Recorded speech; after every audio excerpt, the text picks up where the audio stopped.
자, 이번 시간에는 삼각함수 사이의 관계에 대해서 얘기를 좀 해볼 건데, 사인, 코사인, 탄젠트, 세타 이 삼각함수들 사이에 이러한 관계식이 성립한다라면서 두 가지 관계식을 챙겨보는 시간이다라고 보면 돼요. 이번 시간이 잘 봐둡시다라 돼 있죠.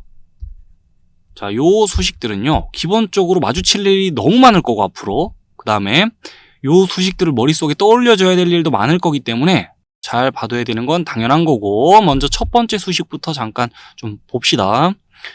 사인 제곱 세타 더하기 코사인 제곱 세타는 1이라고 되어 있는데, 먼저 유도 과정을 좀 챙겨볼까요? 요 그림과 함께 생각을 해보는데, 요런 그림은 앞에서부터 너무 많이 봤죠. 약식으로 요 상황을 또 설명해 볼게요. 좌표 평면 위에 지금 동경이 보이고요. 각 세타를 나타내는 지금 동경이에요. 그 다음에 원도 보입니다.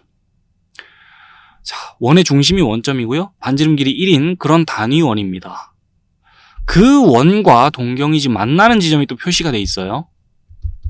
그 상황에서 지금 단위 원이기 때문에 요즘 동경과 원이 만나는 지점의 XY 좌표를 다이렉트로 코사인 세타, 사인 세타라고 표시할 수 있겠죠. 그렇죠. 앞에서 여기에 대해서 자세히 얘기를 했었고, 자, 그럼 이제 요 유도 과정 본격적으로 챙겨보기 위해서 이 원에, 자, 지금 보고 있는 이 원의 방정식을 좀 세워줍시다. 이 단위 원의 방정식은 이렇게 되겠죠.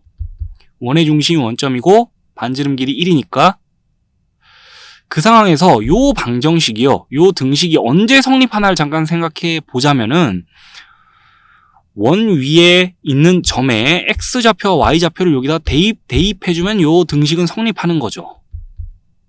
그러면요, 지금 요 그림에서 보고 있는 요 지점의 X좌표, Y좌표, 코사인 세타, 사인 세타를 요 자리에 대입하면 등식이 계속 성립해야 되겠네요? 그래야죠. 자, 그래서 대입합니다.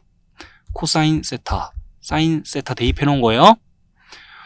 자, 이 등식은 당연히 성립할 겁니다.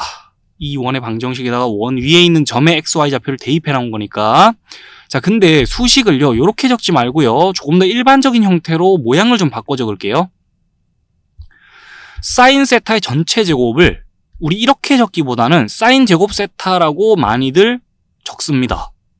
둘은 같아요. 지금 사인 세타의 전체 제곱을 괄호 벗기면서 이렇게 적어주면 됩니다. 자, 주의할 게 하나 있습니다. 사인 세타의 전체 제곱을요, 이렇게 혼동하면 안 돼요. 사인 세타의 전체 제곱이랑 사인 제곱 세타는 똑같습니다, 기본적으로. 그런데 위에 있는 거랑 밑에 있는 거랑 달라요, 지금.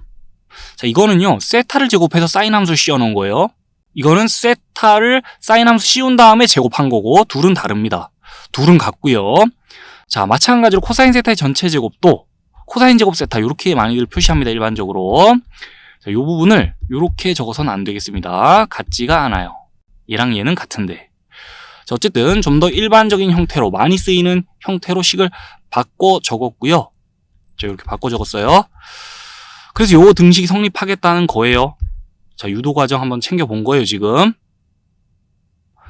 원의 방정식 세워서 원 위에 있는 점의 XY 좌표를 투입해서 식 정리한 거예요. 자, 그리고 나서 최종적으로 이 식을 우리가 어떻게 봐줄 것이냐.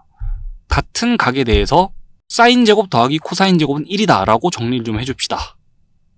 예를 좀 들어볼게요. 자, 질문을 제가 하나 던져보겠는데, 요렇게 한번 질문을 던져볼게요. 사인 제곱 31도 더하기 코사인 제곱 31도. 자, 이 결과가 어떻게 되냐라고 제가 질문을 좀 던지겠습니다. 사인 31도를 제곱하고 코사인 31도를 제곱해서 더해도 답이 나오겠죠. 근데 우리가 사인 31도가 얼마인지를 보통 머릿속에 집어넣고 다니는 사람은 없을 거 아니에요. 코사인 31도 마찬가지. 자, 그럼 사인 코사인 31도가 몇인지 모른다는 가정하에 이건 어떻게 대답해야 될까요? 밑에서 공부한 내용에 의하자면 같은 각에 대해서 사인 제곱 더하기 코사인 제곱이니까 결과는 1이라고 할 수 있어요. 사인 31도와 코사인 31도가 몇인지 몰라도 지금 이 수식을 보고 결과를 대답할 수 있다는 거예요. 자, 요 수식에 대한 예를 한번 살펴본 거예요. 여기까지 정리되십니까? 그래서 요 내용 챙겨본 겁니다, 지금까지. 정말 많이 앞으로 마주치게 될 수식이에요. 사인 제곱 세타 더하기 코사인 제곱 세타는 1이다.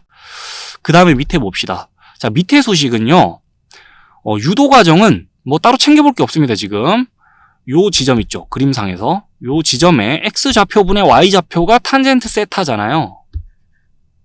근데 그 x좌표와 y좌표가 코사인 세타 고 사인 세타잖아요. 각자 자리 대입을 좀 해봅시다. 그러면 탄젠트 세타는요, 코사인 세타분의 사인 세타라는 식이 나옵니다. 이 식도 잘 봐놔야 돼요.